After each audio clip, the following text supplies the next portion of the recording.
পবিত্র মাহে রমজানে 1 রাকাত নফল নামাজ পড়লে আল্লাহ পাক 70 রাকাত নফল নামাজের সওয়াব বান্দার আমল নামা আল্লাহ দিয়ে দিবে। 1 টাকা দান করবেন, 70 টাকার দান আল্লাহ পাক বান্দার আমল নামায় সওয়াব দিবেন। আল্লাহু আকবার।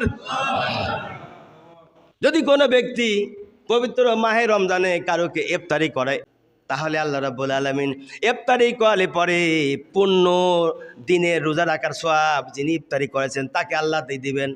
রাসূলকে প্রশ্ন করা হলো, ইয়া রাসূলুল্লাহ, আমরা গরিব, আমরা অসহায়, ইফতারি করেন, আমার টাকা পয়সা নেই, বাড়ি ঘরে নেই, তেমন কিচ্ছু নাই।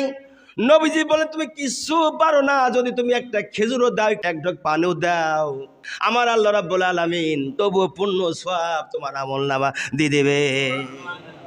অপর দিক দিয়ে যে ব্যক্তি ইফতারি করলো রোজা রেখে, ওই ব্যক্তির রোজা রাখার ইফতারি করার 1 তিল পরিমাণ কমতে হবে না সওয়াব, আল্লাহ তাকেও পুরা সওয়াব আল্লাহ আমল নামা দিয়ে দেবে। এখন রোজা আমরা রাখবো না ছাড়বো? ভাই রাখবো তো ইনশাল্লাহ।